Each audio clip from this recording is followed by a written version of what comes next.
the handsome face you see on the screen, is that me? Yeah, I switched the camera so people saw me. I'm just messing with you. Doug Hewitt is the city manager for Fayetteville. How are you doing this morning, sir? Oh, see, look. So refreshing. Product placement again. Yeah, we get 15%, that when you start showing products on the air. Greek, make a note that the city manager is using our airwaves to promote stuff free of charge. Product placement. Mm-hmm. So, all right. To sell things. That's okay. Kenny does it too. Speaking of Kenny, you were talking about our raccoons, and you're going to be creative with that. Yeah, I tell you, I was Kenny's not here, but hopefully he took Kenny's critters with him today, and the 640 Bandit will not show up while I'm in the studio. You hear this guy, Greek? He's calling them the 640 Bandits. I like that. Mm-hmm. We'll have to have some fun with that. Yeah. Doug Hewitt is jokes. The city manager is what your real job is. But also, I like the fact, clearly in your line of work, you put out an awful lot of memos. You got the memo about the Hawaiian Shirt Day, as opposed to our fearless leader over there, who's butt naked as far as I'm concerned. I got you up on screen by yourself to just blast you and show you do not have a Hawaiian shirt on. Greek, what's going on? He's guilty wasn't even as thinking charged. about it. And I have one too, but I just forgot. Well, next Friday we'll bring you in. Doug, with a lot of stuff to talk about that we can just start with. I want to start with the 911 center because we've come to an agreement on that with the county and your counterpart. Well, that wouldn't be it'd be the mayor's counterpart. Kirk Deviere owes me lunch because I told him he was going to take control of it, and he sent me a note saying I owe him lunch because I guess you got a mutual agreement. But the county starts off with the administrative stuff. 60 days, you guys work together to put this joint thing together. What I want to talk about just briefly is the administration of a 911 center. The city manager's office is responsible for that, the pay and all that stuff. Talk about what your responsibility is to your 911 center. Well, currently, the arrangement we have right now, again, working toward the 60 days with the interlocal agreement that you've talked with both the mayor and Chairman Deviere about, and it's been reported widely over the last week. But the existing system that we have on both the city and the county is that we're authorized to have public safety answering points, or PSAPs. And basically, that is when you call 911, who picks up the phone? And so when you call 911, that actually is answered inside the city limits of Fayetteville on the third floor of City Hall in our 911 Communications Center. From there, that's one component of 911 that I like to talk about is the PSAP when you call. The other is the response or the dispatch. And that's really where the rubber meets the road. And so you may call and say, hey, I just saw an accident on Bragg Boulevard. It looks like there may be some injuries. You get off the call. That's not the end of the 911 or the emergency communications effort that we're responsible for, the county's responsible for. You've then got to dispatch fire. You've got to dispatch police. And the whole time that those people are in the field responding to that emergency, there's all the communication back and forth between the police officers. There's contact with the hospital, contact with the ambulance service or rescue personnel. And all of that is also part of the 911 discussions that we're having. It's almost like an iceberg. A little bit of the iceberg you can see is actually the initial call. And so a lot of times people think that we're talking about jurisdictional issues or we're talking about political issues. We're really talking about, from the public safety perspective, all of that stuff that happens below the surface that most people don't see. And I'd welcome you to come and take a look for yourself at what's going on in either the county, which has the state-of-the-art 911 center over Executive Place Drive, or the one that we've maintained for more than a decade plus over on the third floor of City Hall. You talking about me? You talking about me personally, or you talking about the public? Well, I tell you, I've done stories on it. I know, and I think that every time I go into any 911, I learn more. And what you learn, what I see is you think it's like you see on television shows where it's a bunch of people running around. It's a lot of folks sitting in front of a lot of consoles, all of them professional, and all of them keeping their calm and cool. Because if they don't, they can't translate that to the officers who are responding, or more importantly, to the citizens who are calling.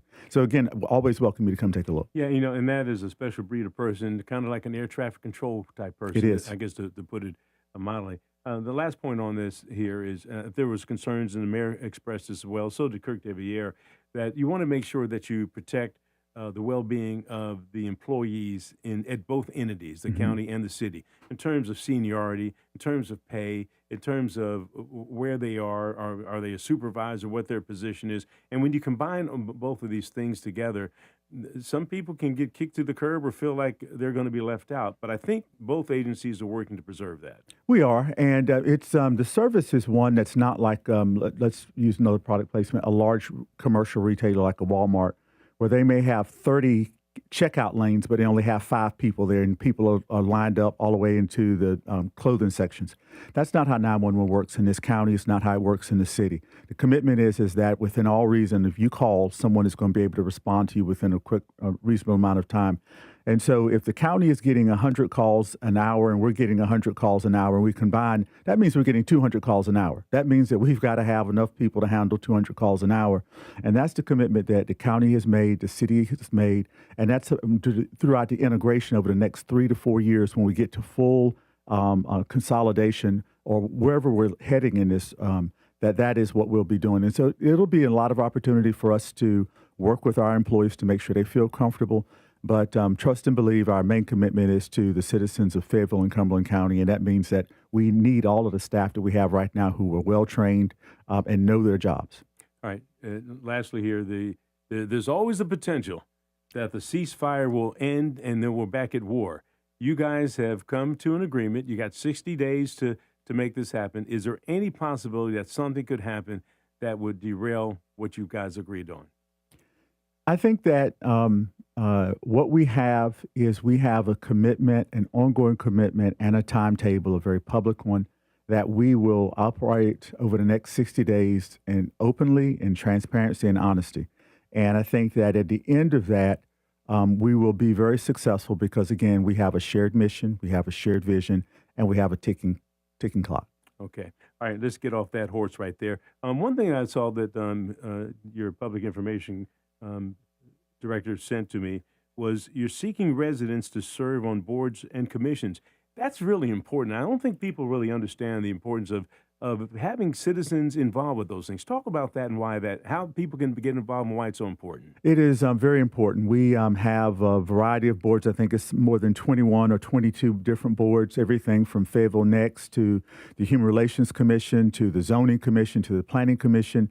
And Lordy, all of the work and that our Planning Commission and others have been involved in with data centers of things and how that is going to and could shape our community. Everything that the Human Relations Commission have been involved in over the last couple of years related to the work at the Market House, which is currently underway, and them helping us tell the city's honest story around the Market House and its uses. Our boards and commissions do real work, and it's really important that we have citizens who want to serve and who are engaged. And I would encourage everyone to go to the city's website, take a look for themselves at the volunteer opportunities we have on our boards and commissions, because the work that you do matters, and it has far-ranging and lasting impacts on our community, not only today but into the future. Well, and I heard the word that I was listening for. You said voluntary. Any of those positions paid at all? You get to work with me. Oh, hey. Does that that's paid right there. I got you up on the screen, Greg. Why are you like? He about fell off the chair when you said. I kind of heard something in the studio next door. He was. Yeah. Yes.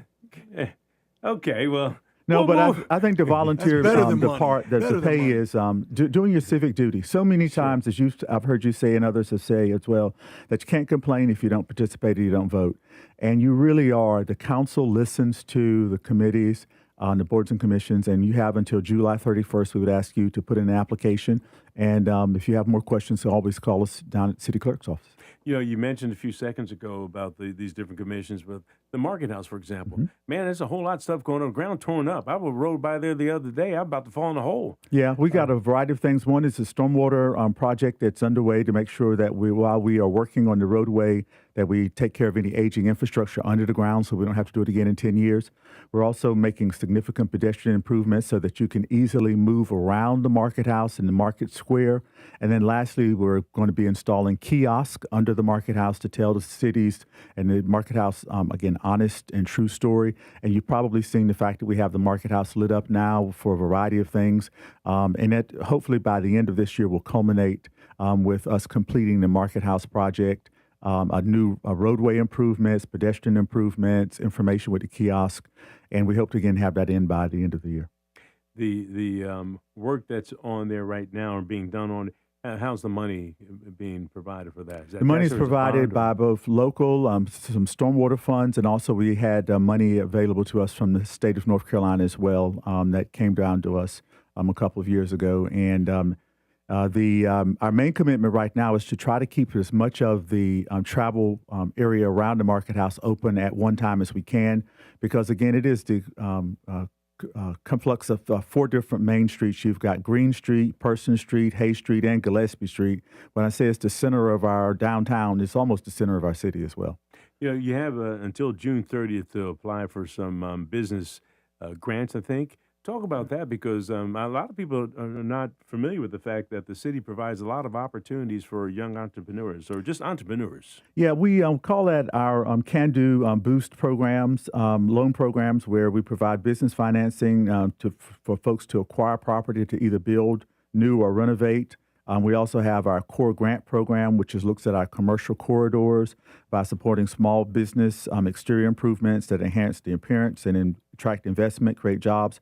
And then we also have a newer program called our Can-Do Edge grant that supports larger commercial improvement projects that drive, again, corridor revitalization and attract more private investment. But you can find out about all of that on the city's website. And anyone who has an interest in it, if you can just give us a call down at 910-433-1990, which is the manager's office, we'll make sure we connect you with our economic community development staff. We've been talking some time now about Fuquay Arena stealing the water out of Cape Fear and putting it in the Neuse River Basin as opposed to returning it to us. And I was talking with Kirk Deviere and also the mayor about that in terms, where are we on that? Because the decision was supposed to be made in April. Yeah. And it hasn't been made yet. Sometimes no news is good news. It is. It is. I was traveling through the beautiful town of Bun Level this past weekend, and I started to pull over and take a picture with myself and Mustang in front of the post office and send it to you and Kenny. And I was thinking about the same thing as well as I was leaving one watershed, I guess, so basin going to the other, river basin going to the other. And had reminded that, as you said, that no decision has been made. But I think the biggest issue is that with the drought that we're facing across the entire country, particularly here in North Carolina as well, with the level 1 restrictions that PwC has asked us to adhere to, we can understand what that looks like in places like Fuquay Arena in Raleigh, where even before the drought, they were having water crisis issues. So it heightens the reason why we need to continue to fight to preserve our water resources here in the Cape Fear region. Well, in my reporting and also City View and Up and Coming Weekly, everyone is talking about the need for that water to get back into our basin, not only for Fayetteville, but also security reasons at Fort Bragg. Absolutely. I think it was like 8 million gallons that Fort Bragg would lose in the gist of this. Yeah, and we can't lose sight of that. You were talking about going back to war, and I thought you were going to be talking about Iran and the Strait of Hormuz and things like that. But we sometimes forget that things on national news actually have a local impact here, and we've got to be ready to support the world and the nation, and that means water supply as well. Yeah, and it's unfortunate. Well, it's fortunate for us because we like being neighbors to Fort Bragg, and hopefully Fort Bragg likes the fact that Fayetteville has really opened its arms now in a much different way than was the case back in the 70s when, you had the 500 block of Hay Street and Fayetteville had the nickname Vietnam, and that we have really worked to change that. And if you haven't been in this community in many years, if you come here, you'll be just pleasingly surprised. One of the things that you'd be surprised about is, and we just got about a minute or so, is Segra Stadium downtown. And you guys use that very effectively for the 4th of July celebration and the World Cup as well. Yeah, we could not ask for better partners than Michelle Skinner, her team with DBH, which is Diamond Baseball Holdings, the new owners of the franchise across the street from City Hall. They are always looking for innovative, community engaging opportunities to bring people in the stadium and to really bring people downtown. And the fireworks display that we had in conjunction with the concert in the park with the Fayetteville Symphony Orchestra, at the same time they had USA Baseball playing a game in the stadium, and the fireworks were just amazing. I actually was driving around and pulled up on the hill and on Bragg Boulevard to watch the fireworks. And it was felt like 30 minutes. I was like, oh my gosh, this is past my bedtime. Now, it was the fireworks were that long.